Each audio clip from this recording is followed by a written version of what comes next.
আসসালামু আলাইকুম ওয়া রাহমাতুল্লাহি ওয়া বারাকাতুহু। প্রাণের মাতৃভূমি বাংলাদেশ থেকে যারা আমাদেরকে দেখছেন শুনছেন, প্রবাস থেকে যারা আমাদেরকে দেখছেন শুনছেন, সবাইকে জানাচ্ছি আন্তরিক শুভেচ্ছা, মোবারকবাদ।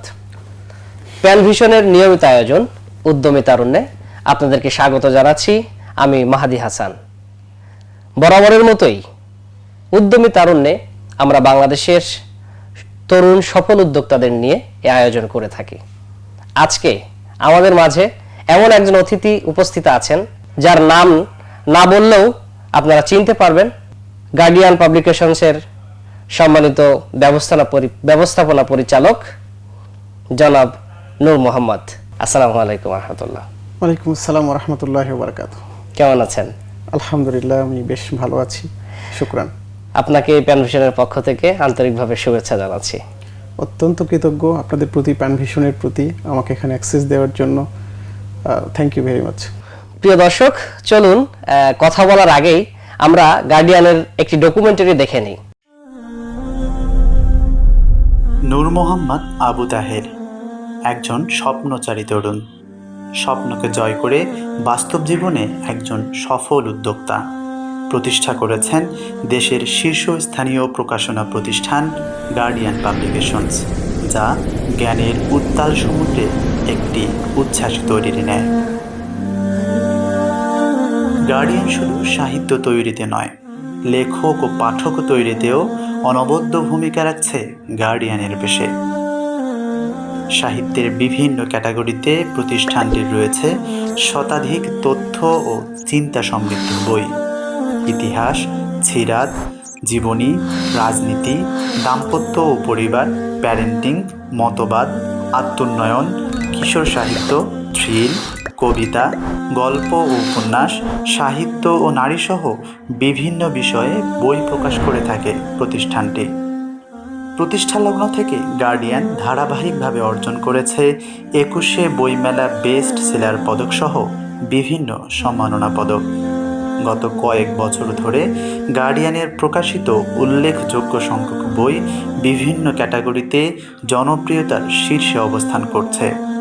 গার্ডিয়ানের বেস্ট সেলার বইয়ের মধ্যে সবচেয়ে আলোচিত হল আরিফ আজাদ লিখিত প্যারাডক্সিক্যাল সাজিদ, মিজানুর রহমান আজহারি রচিত মেসেজ, ফারিস আবদুল্লাহর প্রোডাক্টিভ মুসলিম, হেনরি ফোর্ড রচিত secrets of Zionism, doctor Hisham al আওয়াদির বি স্মার্ট উইথ মুহাম্মদ সাল্লাল্লাহু আলাইহি ওয়াসাল্লাম, মুক্তিযুদ্ধের বয়ানে ইসলাম, মা আল মুস্তফা, সোহেল রানা রচিত কিংডম অব আউটসাইডার্স, মুয়াজ্জাজ নাইমের মুক্তচিন্তা ও ইসলাম অন্যতম। গার্ডিয়ানের প্রকাশিত বই দেশের সীমানা ছড়িয়ে বিশ্ব দরবারেও সুনাম কুড়িয়েছে, আলো ছড়িয়েছে বিশ্বের প্রভাবশালী রাষ্ট্রের পার্লামেন্টে। Komisyonu Başkanım Hafizur Rahman Bengal dilinde Değişimin Ustası Recep Tayyip Erdoğan kitabını yazdım. Bunu öğrencilerimizle birlikte গার্ডিয়ানের প্রতিটি বই প্রকাশিত হয় বিভিন্ন একাডেমিক ফিল্টারিংয়ের মাধ্যমে। সম্পাদনা, বানান শুদ্ধকরণ, শব্দ অলঙ্করণ এবং রিভিউ ডিসকাশনের মাধ্যমে একটি বই চূড়ান্ত প্রকাশের জন্য প্রস্তুত করা হয়।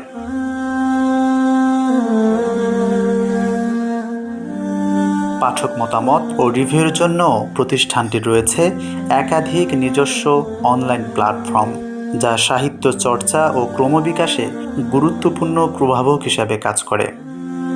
পাবলিকেশন সেক্টরের বাইরেও বিভিন্ন সামাজিক কার্যক্রমে নূর মোহাম্মদ আবু তাহেরের রয়েছে সরব পদচারণা।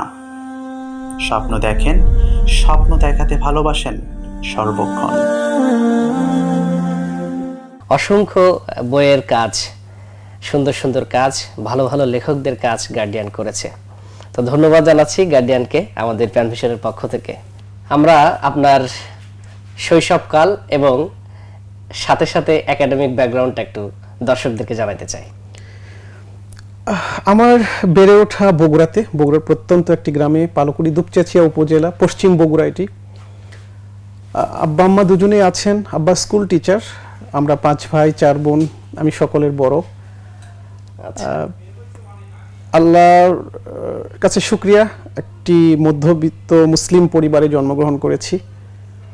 প্রাথমিক পড়াশোনা পাশের স্কুলে, তালুস প্রাইমারিতে আমার পড়াশোনা, দেন পাশে তার সাথেই হাই স্কুল, সে হাই স্কুলে পড়াশোনা, এসএসসি করেছি 2004-এ। দেন ফিরেছি, আমি আমার জীবনের একটা অংশ, আমার দিকে তাকায় কথা বলো। জীবনের একটা অংশ কাটিয়েছি রাজশাহীতে ইন্টারমিডিয়েট করেছি 2006-এ। তারপরে ফিরেছি, 1 বছর পড়াশোনা করেছি তেজগাঁ কলেজে। আচ্ছা। তেজগাঁ কলেজে বায়োকেমিস্ট্রিতে 1 বছর পড়াশোনা করার সুযোগ হয়েছে। দেন ফরচুনেটলি জগন্নাথ বিশ্ববিদ্যালয়ে আমার অ্যাডমিশন নেওয়ার সুযোগ হয়েছে, সেখানে অ্যাকাউন্টিং অ্যান্ড ইনফরমেশন সিস্টেমে বিবিএ এবং এমবিএ শেষ করেছি। 2012-এ আমার মাস্টার্স শেষ হয়েছে। আচ্ছা আচ্ছা, এই তো। মাশাআল্লাহ মাশাআল্লাহ, একেবারে প্রাইমারি থেকে শুরু করে জগন্নাথ বিশ্ববিদ্যালয়ের মাস্টার্সের মাধ্যমে আপনার একাডেমিক, মাঝখানে এলএলবিটা শেষ করা হয়েছে। আচ্ছা আচ্ছা আচ্ছা, এলএলবিটাও করেছেন, যাকে ধন্যবাদ। কিন্তু আপনি যেই সাবজেক্টে পড়েছেন, এই সাবজেক্টের সাথে আমরা জানি যে আপনি বাংলাদেশের প্রকাশনার জগতের সাথে সম্পর্ক। এই প্রকাশনা জগতে কেন আসলে? তার আগে আমার কিছু বলা আছে, মানুষের জীবনের প্ল্যানিংগুলো কিভাবে চেঞ্জ হয়ে যায়। আমি সায়েন্স ব্যাকগ্রাউন্ডের ছাত্র ছিলাম, ইন্টারমিডিয়েট পর্যন্ত সায়েন্সে পড়াশোনা করেছি, কখনো ডক্টর হয়ে যেতাম, কখনো ইঞ্জিনিয়ার হয়ে যেতাম। আচ্ছা আচ্ছা, জীবনের একটা পর্যায়ে ক্রিকেটের পিছনে সময় ব্যয় করেছি এবং আমার এলাকায় একটা রেপুটেশন আছে, আমি একজন ভালো ক্রিকেটার। ও আচ্ছা তো আচ্ছা, আমাকে নিয়ে এরকম একজন বড় ভাই একটা গল্প আছে যে আমি ব্যাট করি বেসিক্যালি বাম হাতে এবং ডান হাতে বল করি। তো আমার একজন বড় ভাই, আমাদের টিমের ক্যাপ্টেন, সে একবার বলছিল আমাকে ইন্সপাইরেশন দেওয়ার জন্য এরকম যে ঠিক সৌরভ গাঙ্গুলি তোমার মতো খেলে। আচ্ছা আচ্ছা, মানে আমি সৌরভ গাঙ্গুলির মতো খেলি না, সৌরভ গাঙ্গুলি আমার মতো খেলে। আচ্ছা, ওই যে আমি বাম হাতে জি, জি, জি, ব্যাট জি। করি, ডান হ্যাঁ, হাতে হ্যাঁ, বল হ্যাঁ। করি। তো জীবনের একটা পর্যায়ে আমি তো ক্রিকেটার হয়ে যাই, রক্তে ধ্যানে জ্ঞানে আমি ক্রিকেটার হব। বাট সার্টেন টাইম পরে আমি যখন অ্যাডমিশন, আমি জগন্নাথ ইউনিভার্সিটিতে আমার সিরিয়াল ছিল 65 অ্যাডমিশনে, তখন আমি সব প্রায় অনেকগুলো সাবজেক্টই পেতাম। তো আমাকে আমার একজন ইউনিভার্সিটির অভিভাবক তিনি ডেকে নিয়ে বলল তুমি অ্যাকাউন্টিংয়ে পড়ো আর কি। তো একজন স্বপ্নে বিভোর বিজ্ঞানী, হবু বিজ্ঞানী, আচ্ছা, আচ্ছা। হবু ডক্টর, কিভাবে যে বিজনেস স্টাডিজের ছাত্র হয়ে গেল। মানুষের লাইফের এই প্ল্যানিংগুলো আসলে মানে ইউনিভার্সাল না, এটা উইথ চেঞ্জ অফ টাইম, এটা টাইম মানে বয়সের সাথে, এইজের সাথে আসলে অনেকটা ডিপেন্ড করে আর কি। ডিফারেন্ট হয় এবং সময় আপনাকে একটা জায়গায় নিয়ে গিয়ে জায়গায় ঠেকে নিয়ে দেয়। যায়, ঠিক। তো বিজনেস স্টাডিজে মাস্টার্স করা অবস্থায়, পড়াশোনা করা অবস্থায় আপনারা জানেন যে বাংলাদেশে লিটারেচার দুনিয়ার রাজধানী বলা হয় বাংলা বাজারকে। তো আমি আমার ছাত্র জীবনের বড় একটা অংশ বাংলা বাজারকে দেখে বড় হয়েছি, বাংলা বাজারের অলিতে গলিতে হেঁটেছি। এবং আমি আমার স্টুডেন্ট লাইফে টিউশনই করতাম না, চলার জন্য তো ঢাকা শহরে রোজগার করতে হতো, আমরা মধ্যবিত্ত পরিবারের সন্তান। আমি যে কাজটা করতাম সেটি হচ্ছে ট্রান্সলেট করতাম একটা পাবলিকেশনে, পিস পাবলিকেশনস। আমি আমার ফরচুনেটলি আমি কাজটা তাদের পেয়েছি। তখন থেকে পাবলিকেশন সেক্টরটাকে দেখেছি। দেন পাবলিকেশন সেক্টরের সাথে আমার জড়িয়ে পড়াটার একটা পেছনের কারণ আছে। বরাবর আমি একটু স্বাধীন চেতা মানুষ ছিলাম। স্টুডেন্ট লাইফেই ফিল করতাম আমি এমন কিছু করব যেখানে আমার প্রোডাক্টিভিটি, ক্রিয়েটিভিটি সর্বোচ্চটুকু শো করতে পারবো, আমার পোটেনশিয়ালিটির সবটুকু আমি দিতে পারবো। বাট আমি এমন কি করতে পারি যেখানে আমার মতো একজন ছোট মানুষ যার স্পেস পৃথিবীতে খুবই কম, সে এমন কি করতে পারে যেটা উন্মুক্ত দুনিয়া পাবে, স্বাধীনভাবে কাজ করা, স্বাধীনভাবে কাজ করতে। তো আমার একজন মানুষের স্বাধীনতা অর্জিত হয় ওয়ার্কিং প্লেসে, যখন সে একটা স্টেজে গিয়ে পৌঁছে। বাট আমার মতো একজন নবীন যার কোনো আসলে অ্যাক্সেস নেই, সে আসলে শুরু থেকেই কোথায় স্বাধীনতা পাবে। তো ওই আমি যে পার্ট টাইম অনুবাদ করতাম, একটা লেভেলে গিয়ে আমি ফিল করলাম যে হেয়ার যে scope two do something different, যেখানে লিবার্টি আছে, স্বাধীনতা, যেখানে ওপেন স্পেস, সেখানে প্রোডাক্টিভিটি এবং ক্রিয়েটিভিটি শো করার হিউজ অপরচুনিটিস। এবং পাবলিকেশন ইন্ডাস্ট্রিটাকে আমি বোঝার চেষ্টা করলাম। একটা পর্যায়ে ফিল করলাম আমি তো একটা আমার জাতিসত্তাকে এখান থেকে নাড়িয়ে দিতে পারি। এখানে কারো দয়া, মার্সি, কারো স্পেস, কারো অনুগ্রহ বাতি রেখেই আমি আমার পোটেনশিয়ালিটি এবং ক্রিয়েটিভিটিটা এখানে আমি শো করতে পারি। এই বোধের আলোকেই বেসিক্যালি পাবলিকেশন ইন্ডাস্ট্রিতে যাওয়া, খুব প্ল্যান করে অথবা এখানে আমি সার্ভিস দিব, এখানে আমি লাইভ ডেকোরেট করব, নট দ্যাট।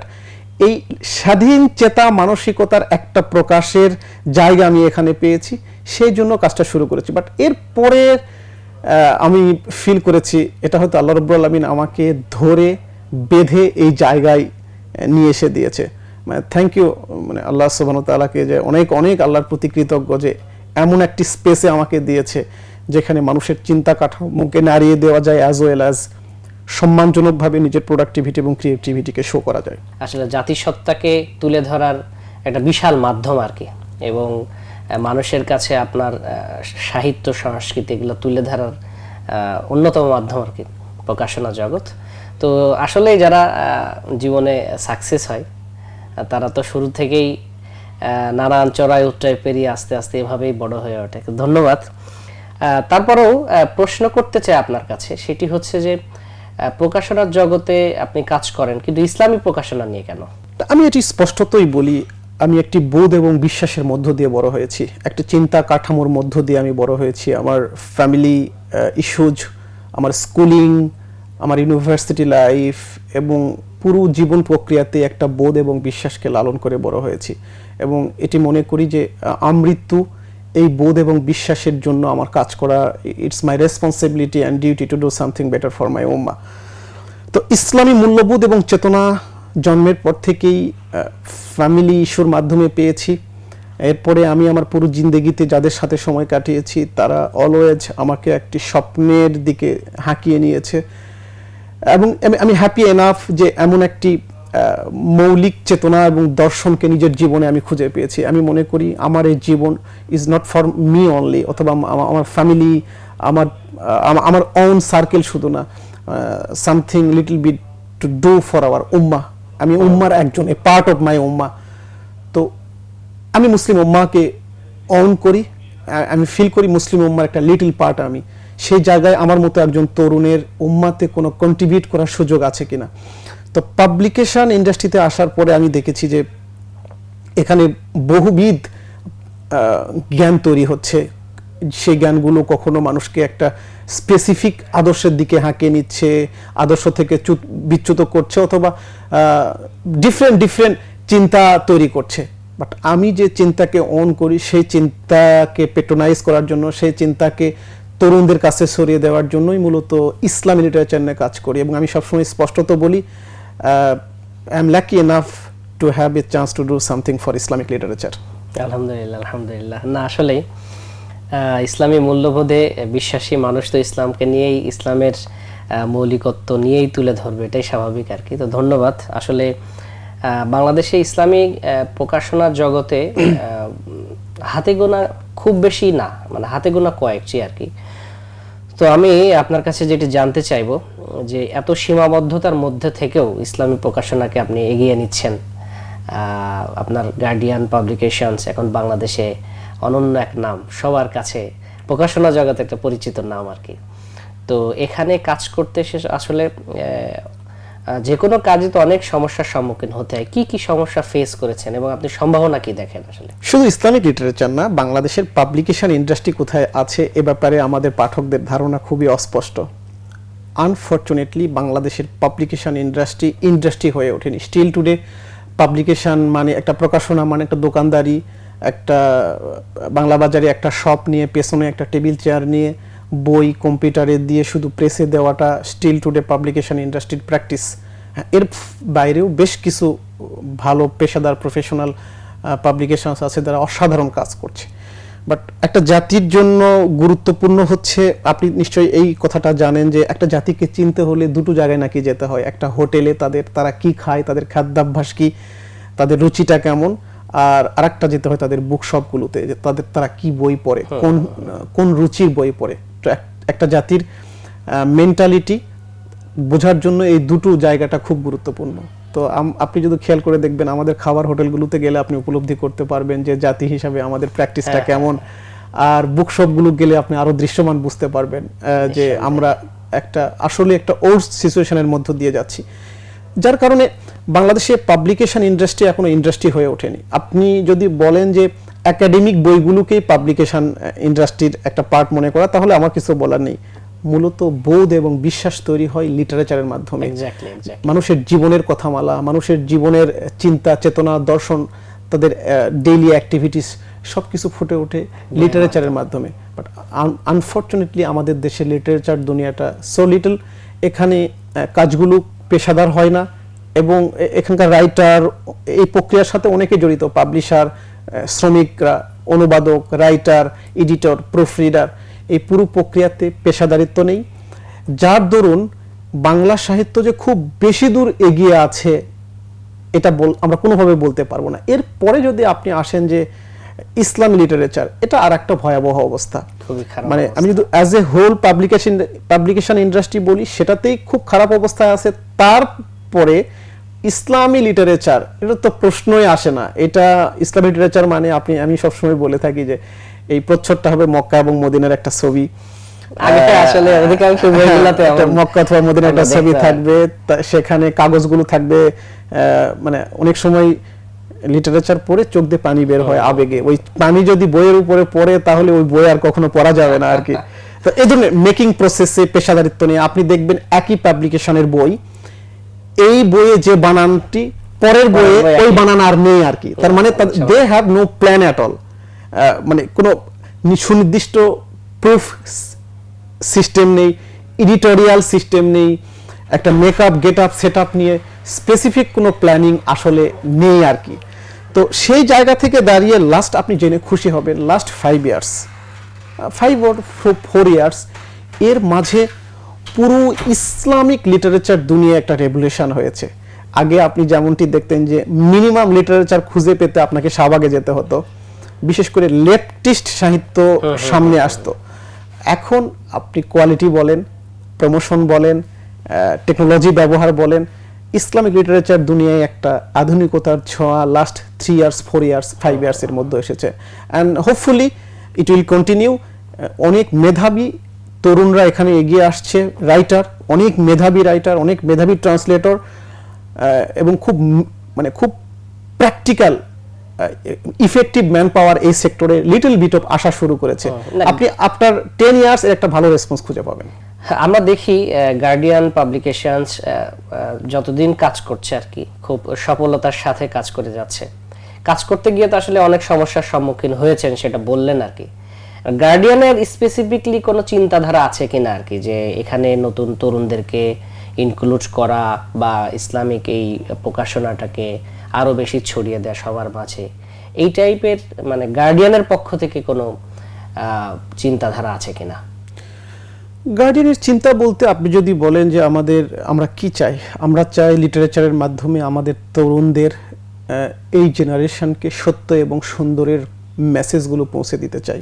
এটা আমাদের আলটিমেট টার্গেট। অ্যান্ড স্পেসিফিক্যালি আপনি যদি রাইটার, ট্রান্সলেটর এই ইন্ডাস্ট্রি নিয়ে বলেন, আপনি আমাদের পাবলিকেশনসগুলোর দিকে খুঁজলে, চোখ বুলালে আপনি উপলব্ধি করবেন গার্ডিয়ানের এ পর্যন্ত 85 কন্টেন্ট, তার মাঝে maximum writer, little bit of 5 থেকে 7 জন রাইটার সিনিয়র রাইটার, বাট আপনি আমাদের 70 থেকে 75 জন রাইটার খুঁজে পাবেন যারা বিলো 30, যারা ইউনিভার্সিটিতে পড়াশোনা করছেন। ইভেন আমি যদি একটা বইয়ের কথা, আমার মনে হয় এখানে একটা বই আমি দেখতে পাই, অবশ্যই এই বইটা মুসলিম মস্তিষ্ক বই। এই মুসলিম মস্তিষ্ক বইয়ের রাইটার ইন্টারমিডিয়েট শেষ করেছে আর কি, আমি এটি যদি মানে দায় নিয়ে বলতে পারি। এবং এই বইটি পড়লে আপনি উপলব্ধি করতে পারবেন মানে what a fantastic book it is. তো লাইক দ্যাট আমরা ইয়াংদের নিয়ে কাজ করছি এবং এই প্রক্রিয়াতে আমি আমাদের পাবলিকেশনের সিনিয়র পারসন হচ্ছে আমি, তো যারা আমরা কাজ করি আর কি। যাই হোক, আমরা দর্শকদেরকে একটু বলে রাখি, প্রিয় দর্শক, আমাদের আজকের অতিথি যেটা বললেন আর কি, আমরা একটি বই দেখতে পাচ্ছি, মুসলিম মস্তিষ্ক, বিজ্ঞানের অনবদ্য একটি গল্প, লিখছেন আরমান ফিরমান লেখক।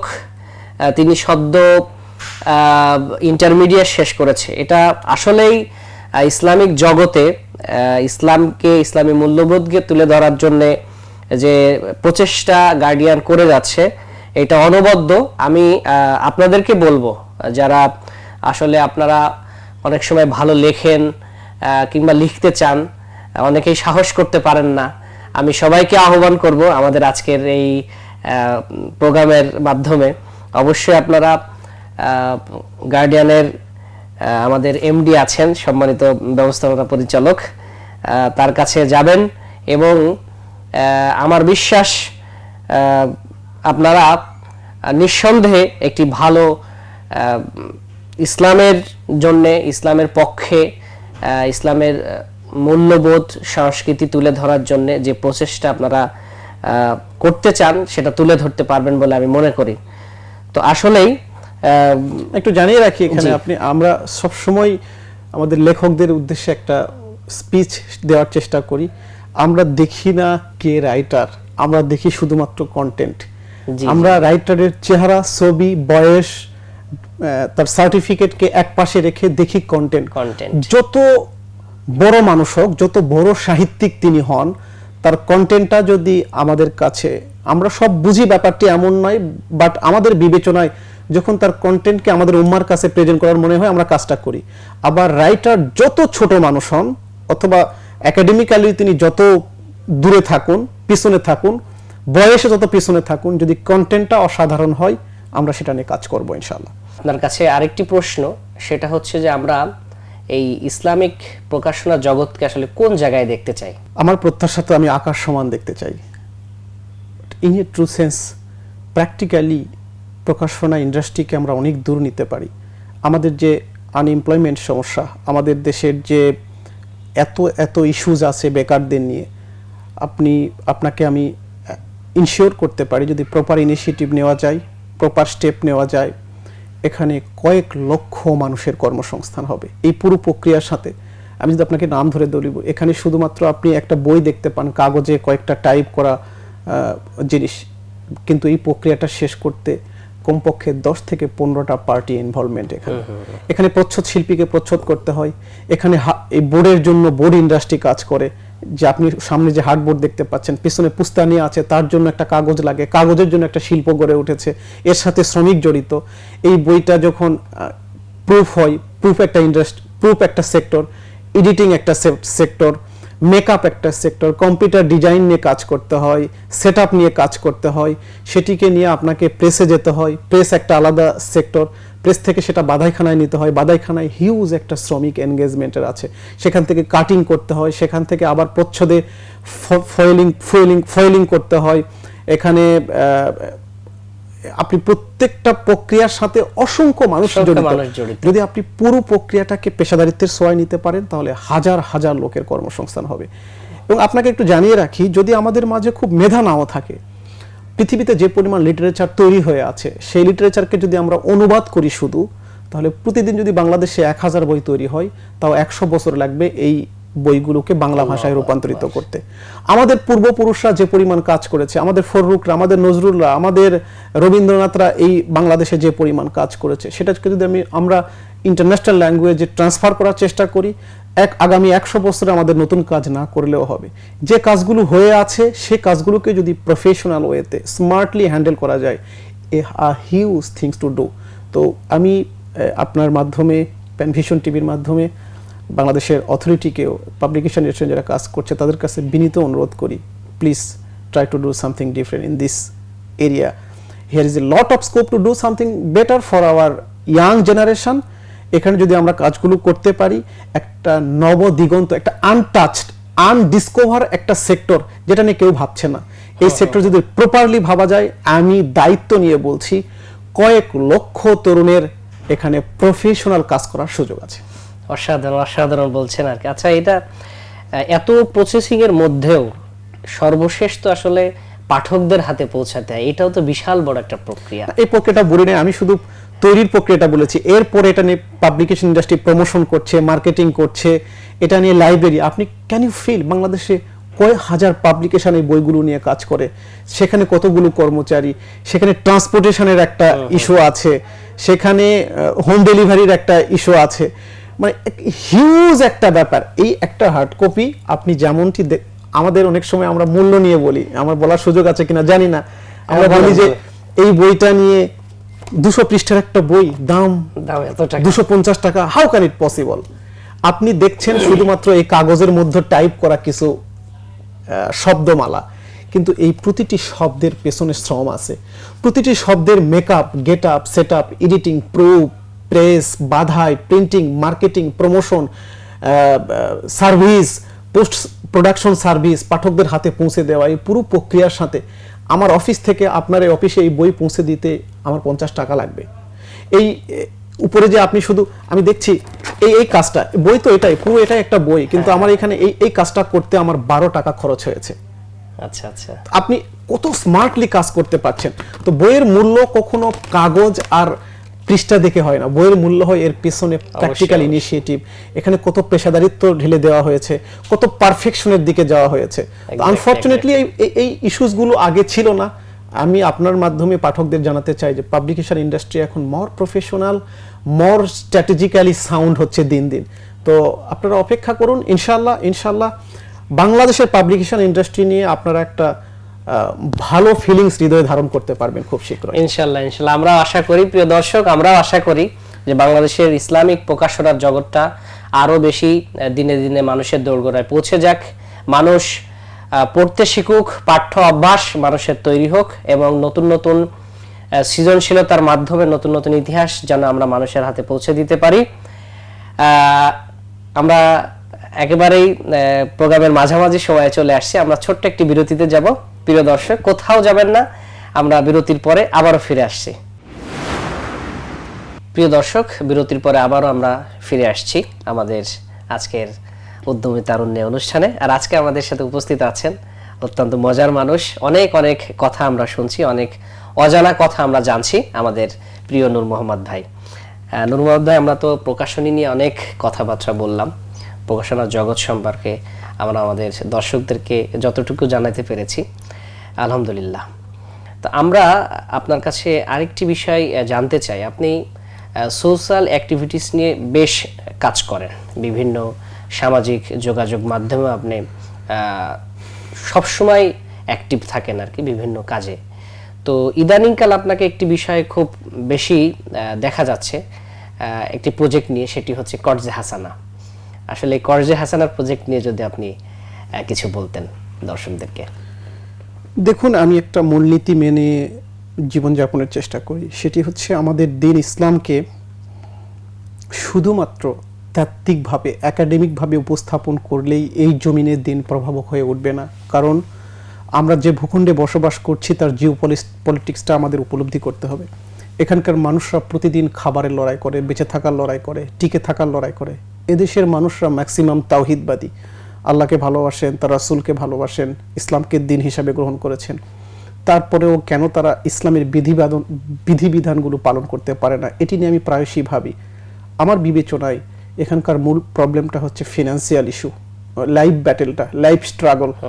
এখানে অসংখ্য ভালো মানুষ আছে, খারাপ মানুষ তো আছেই, কিন্তু একই সাথে অসংখ্য ভালো মানুষ শুধুমাত্র অর্থনৈতিক প্রশ্নে হারামের সাথে সম্পৃক্ত হয়ে যাচ্ছে। তো আমি যেমনটি বলছিলাম যে ইসলাম যে মানুষের জীবনের অর্থনৈতিক সমাধান, it has been proved.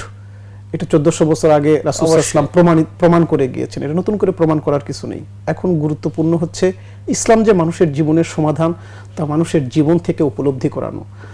In a true sense আপনাকে যদি আমি প্রশ্ন করি, বাংলাদেশের আপামর বৃহত্তর জনগোষ্ঠী তারা কি ইসলাম যে মানবতার সমাধান তারা কি জীবন থেকে উপলব্ধি করতে পারছে?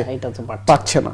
হ্যাঁ, তারা একাডেমিক্যালি কনভিন্স, আমাদের প্রচুর তাফসির হচ্ছে, প্রচুর খুতবা হচ্ছে, প্রচুর ইউটিউবে অনলাইনে প্রচুর লেকচার হচ্ছে, বাট এই লেকচার, ভিডিও অথবা ওয়াজ মাহফিল দিয়ে আমার জীবনের কি পরিবর্তন আসে?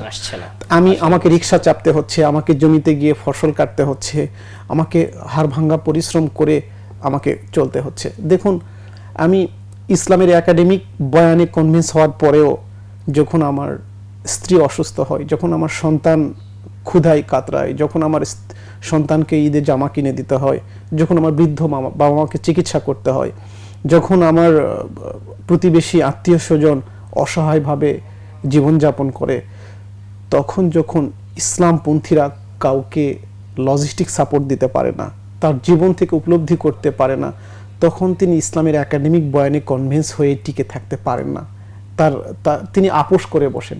আমি অসংখ্য ইমামকে দেখেছি, অসংখ্য আলিমকে দেখেছি, তিনি ইসলামী রুলিংস জানার পরেও শুধুমাত্র বেঁচে থাকার প্রশ্নে বাস্তব জীবনে এসে আসলে হারামের সাথে সম্পৃক্ত হয়ে যায়। তো আমি আমার জন্ম আগেই বলেছি একটা প্রান্তিক জনপদে, আমি সেখানে খুব চোখ বন্ধ করে কল্পনা করি সমস্যাটা কি, কেন এই মানুষগুলো তো আল্লাহদ্রোহী নন, এই মানুষগুলো তো আল্লাহ রাসূলের বিরোধী নন, তারপরেও কেন তারা হারামের সাথে সম্পৃক্ত হচ্ছেন। আমি দেখেছি because of their life battle. তো কর্জে হাসানা নিয়ে কাজ করার পেছনের ব্যাকগ্রাউন্ডটা এটাই যে শুধুমাত্র তাত্ত্বিকভাবে আমরা বলবো ইসলাম অর্থনৈতিক সমাধান, ইসলাম মানবতার সমাধান, ইসলাম দারিদ্র্যের সমাধান, এগুলো তো মানুষ জানেই এবং প্রতি জুমায় খুতবা আলোচনা হয়, সো হোয়াট।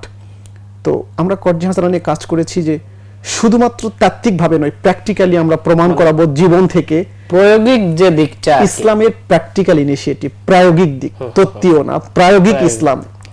আমি অবশ্যই ভুল বুঝবেন না, আমি ইসলামের একাডেমিক ডিসকোর্সকে সম্মান করি। ইসলামের একাডেমিক ডিসকোর্স না থাকলে প্রায়োগিক দিক থাকবেই না, অবশ্যই প্রয়োজন।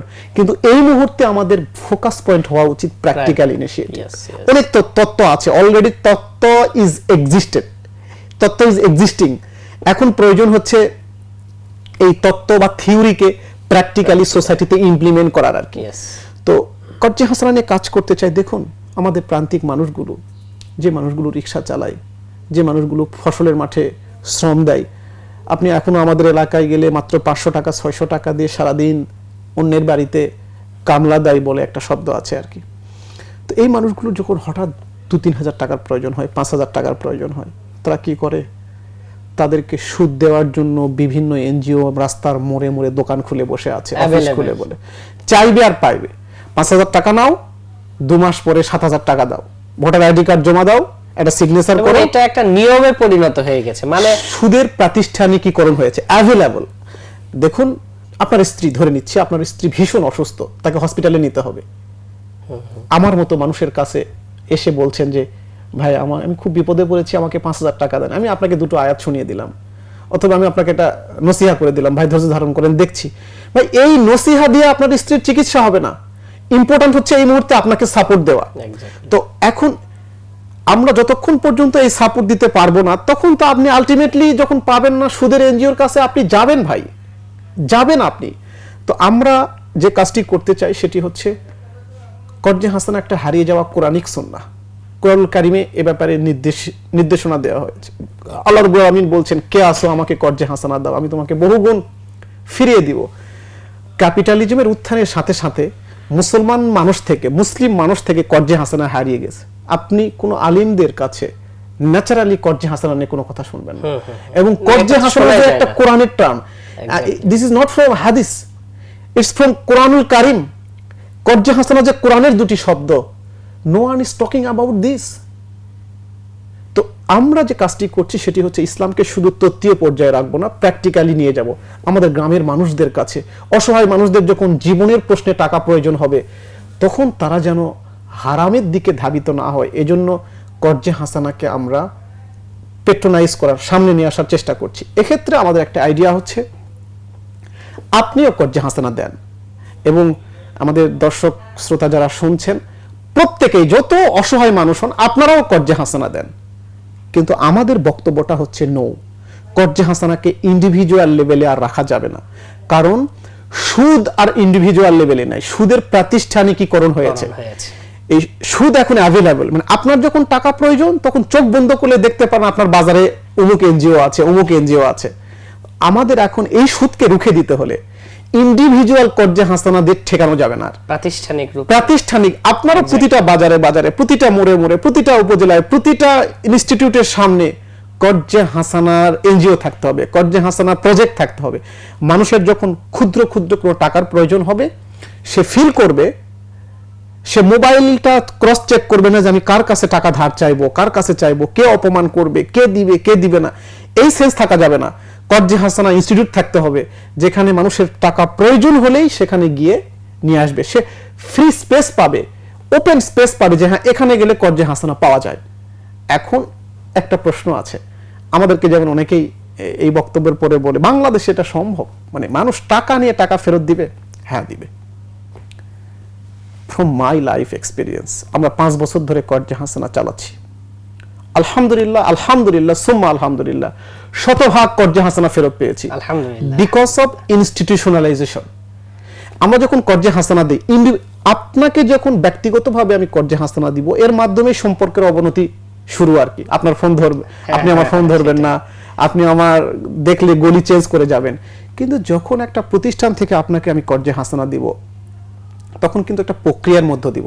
আমি একটা ফর্ম ফিল আপ করাবো, সেখানে ভোটার আইডি কার্ড জমা দিব, সেখানে 3-4 জন সুপারিশ করবে, সেখানে একজন গ্যারান্টর থাকবে যে সে টাকা ফেরত না দিলে আরেকজন দায়িত্ব নিবে, সেখানে একজন ইমাম সাহেবের সুপারিশপত্র আমরা নেই। আমরা যখন কর্জে হাসানা দেই তখন গোপনে দেই না, কিছু লোকের সামনে আমরা পাবলিক স্পেসে দেই। মানে দিস ইজ স্ট্র্যাটেজিক্যাল ফান্ডিং।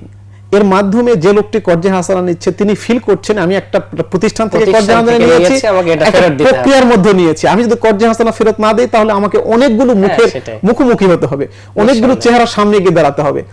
এই কারণেই ঠিক এই একটা স্ট্র্যাটেজিক্যাল পয়েন্টের কারণে আমরা শতভাগ কর্জে হাসানা ফেরত পেয়েছি। হ্যাঁ, লিটল বিট অফ সময় নিয়েছে, হয়তো ডিউ টাইমে দিতে পারে নাই কিছু লোক, তারা হয়তো 2 মাস অফিসে এসে আমাদের কাছে এসে আবার সময় বাড়িয়ে নিয়েছে।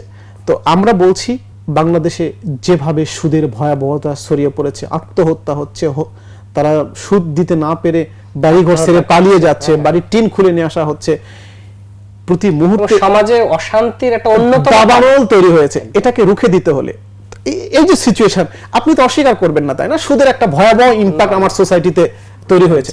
তো মানে how you can remove it, আর আপনি এটাকে কিভাবে ট্যাকল করবেন, আপনি এটাকে কিভাবে রুখে দিবেন?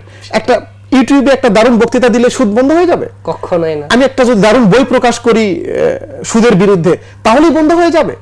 সুদ যে হারাম যিনি দেন তিনিও জানেন, আর যিনি গ্রহণ করেন তিনিও জানেন। তাহলে কেন নিচ্ছে? Because it's question of our life. তো এই জায়গায় টাকা লাগবেই। তো সেইটাকে আপনি জাতিকে যদি সুদের পাপাচার থেকে রক্ষা করতে চান, তাহলে আপনাকে বিকল্প কর্জে হাসানাকে সামনে নিয়ে আসতে হবে। যতক্ষণ পর্যন্ত আপনি কর্জে হাসানাকে নিয়ে আসতে পারবেন না, ততক্ষণ পর্যন্ত আপনার তত্ত্বীয় বয়ানের কোনো দাম নেই। এই তত্ত্বীয় বক্তব্যটা ভ্যালু তৈরি করবে তখন যখন আপনি সুদের এগনিস্টে আপনার জীবনের সংকট সমাধানের জন্য কর্জে হাসানাকে নিয়ে আসতে পেরেছেন। যতক্ষণ পর্যন্ত নিয়ে আসতে পারবেন না, ততক্ষণ পর্যন্ত আপনার এই বক্তব্য মসজিদে শুনবে, বা দিন শেষে সন্ধ্যায় গিয়ে সে সুদ গ্রহণ করবে। It's hour battle. আমরা এই প্রোগ্রামের মাধ্যমেও পুরো জাতিকে উদাত্ত আহ্বান জানাই, প্লিজ আপনারা ইন্ডিভিজুয়াল কর্জে হাসানা দেন, অ্যাপ্রিশিয়েট করছি। একই সাথে আপনাদের সার্কেল, আপনাদের ফ্রেন্ড সার্কেল, আপনাদের সমচিন্তা, আপনারা কোথাও কোনো অফিসে কাজ করলে অফিসে সহকর্মীদের নিয়ে, কোনো গ্রামে থাকলে গ্রামের বন্ধুদের নিয়ে, সমচিন্তার মানুষগুলোকে নিয়ে 1 লাখ 2 লাখ টাকার প্রজেক্ট তৈরি করুন। কোনো একটা ব্যাংক অ্যাকাউন্টে রাখুন, অথবা কোনো একজনের আমানত তাকে দিয়ে, দায়িত্ব দিয়ে তাকে রাখুন। আপনার অন্যকে কর্জে হাসানা দেওয়ার দরকার নেই। দেখবেন এই ফান্ড একদিন আপনার বিপদে আপনার পাশে দাঁড়াবে। এই আপনার পরিচিত সার্কেলে, আপনার ওন সার্কেলে আপনি কর্জে হাসানা দেন। আপনারা 15-20 জন একত্রিত হয়ে একটা প্রজেক্ট তৈরি করুন, সেখানে এই 15-20টা ফ্যামিলি সুদের অভিশাপ থেকে বেঁচে যাবে ইনশাআল্লাহ। আপনাকে অনুরোধ করব, আপনারা আপনার সার্কেল নিয়ে কর্জে হাসানা অবশ্যই আমরা কর্জে হাসানা নিয়ে কাজ করতে চাই। এবং এটা হচ্ছে যে যেমনই ভাবে এটা বেশি ছড়িয়ে গিয়েছে, মানে আমাদের সুদটাকে বেশি দানবের মতো সমাজের উপরে চেপে বসেছে। এটা রিমুভ করার জন্য আসলে কর্জে হাসানার মধ্যে এমন একটি সুন্দর সিস্টেম আল্লাহ আমাদেরকে দিয়েছেন, অথচ কোরআনিক সলিউশন একদম। এটা নিয়ে তো কাজ হচ্ছে আলহামদুলিল্লাহ, কিন্তু এটার প্রচার প্রসার এবং আপনাদের এই প্রজেক্ট নিয়ে আসলে আর কি চিন্তা আছে আর কি, যে এটা কি মানে রুট লেভেলে ছড়িয়ে দেওয়ার যে প্রচার প্রসারের কোনো চিন্তা ভাবনা আছে কিনা, এবং এর উপরে আবার অন্য কোনো প্রাতিষ্ঠানিক রূপ দেওয়ার চিন্তাধারা আছে কিনা? আপনি জেনে খুশি হবেন, আমরা ইতিমধ্যে এটা নিয়ে উইথ প্ল্যান কাজ করছি। আমাদের প্ল্যান আগামী 2 বছর আমরা শুধু ক্যাম্পেইন ফেজে থাকব। আমরা প্রমোশন, আজকে এখানে কথা বলছি, এটাও একটা ক্যাম্পেইন ইস্যু। আপনাদেরও দায়িত্ব আছে। প্যানভিশনকে অনুরোধ করব, টিভিগুলোকে অনুরোধ করব, তারা এটা নিয়ে নাটক, এটা নিয়ে শর্ট ফিল্ম, আমরা গান তৈরি করছি, এগুলোকে বেশি বেশি এই সুন্নাহটাকে আবার পুনরুজ্জীবিত করা, সকলের মস্তিষ্কে আবার ইনপুট দেওয়াটা খুব জরুরি। দেন আমরা একটা, আপনি জেনে খুশি হবেন, আগামী মাসে আমরা একটা সেন্ট্রাল কর্জে হাসানা ম্যানেজমেন্ট কমিটি তৈরি করছি ইনশাআল্লাহ। এবং আপনি জেনে আরো তৃপ্ত হবেন, ইতিমধ্যে বাংলাদেশে মোর দ্যান 100 কর্জে হাসানা প্রজেক্ট চলছে। এবং আমরা কাতারে, কুয়েতে, সৌদি আরব, মালয়েশিয়া, ইভেন আমাদের পশ্চিম বাংলায় সেখানে কর্জে হাসানা প্রজেক্ট শুরু হয়েছে। এই ক্যাম্পেইনের একটা আলটিমেট রেজাল্ট আমরা পাচ্ছি। প্রতিদিন আমাকে অসংখ্য তরুণের সাথে কথা বলতে হয়, শুধুমাত্র তারা বলছে ভাই আমি কিভাবে আমরা করব। এটা প্রক্রিয়াটা অস্পষ্ট, তো মানে এটা তো মাথায় কারো নেই, এর মানে রুলিংসটা কেমন, রুলস অ্যান্ড রেগুলেশনসটা কেমন, সেটা নিয়ে আমাদের কাজ করতে হচ্ছে। More than 100 project is going on, এবং প্রায় 2-3 কোটি টাকার প্রজেক্ট আমাদের এখন চলছে আর কি, এবং শত শত লোক উপকৃত হচ্ছে। এবং আপনাকে আরেকটু জানিয়ে রাখি, আমার গ্রামে একটা প্রজেক্ট তৈরি হয়েছে, আমি একটা পাইলট প্রজেক্ট হিসেবে নিয়েছি। আমি দেখতে চাই যে আসলেই সুদ রিমুভ করা সম্ভব কিনা। তো আলহামদুলিল্লাহ আমার গ্রামের 10,000 টাকা পর্যন্ত যাদেরকে কর্জ নিতে হয় তারা আর এনজিওতে যায় না আলহামদুলিল্লাহ। এবং আমার টার্গেট আগামী 5 বছরের মাঝে আরো 15 লাখ টাকা আমার প্রয়োজন। আমি ফান্ডিং এ ম্যানেজ করার চেষ্টা করছি। আরো 15 থেকে 20 লাখ টাকা পেলে আমি গ্রামের দু প্রান্তে সাইনবোর্ড টানিয়ে দিব, শতভাগ সুদমুক্ত গ্রাম ইনশাআল্লাহ।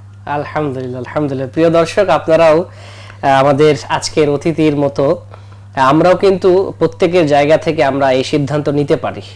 এমন একটি কোরআনিক টার্ম আল্লাহ পাক আমাদেরকে দিয়েছেন, যেটার বাস্তবায়ন বা প্রায়োগিক কোনো ব্যবস্থায় আসলে আমাদের সমাজে নাই। আমরা যদি সবাই প্রত্যেকের জায়গা থেকে এই কর্জে হাসানা প্রজেক্ট নিয়ে কাজ করি, ইনশাআল্লাহ সুদ আমাদের সমাজ থেকে রিমুভ হবেই হবে ইনশাআল্লাহ, আমরা আশাবাদী।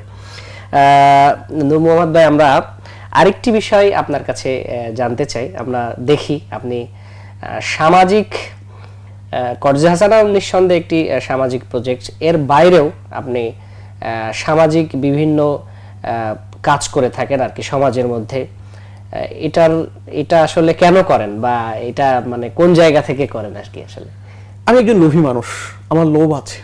আচ্ছা, লোভটা হচ্ছে আমার মৃত্যুর পরে আমি পৃথিবীতে বেঁচে থাকতে চাই, এবং I do believe in my heart পৃথিবীতে কেবলমাত্র তারা বেঁচে থাকে যারা পৃথিবীতে কন্ট্রিবিউট করে।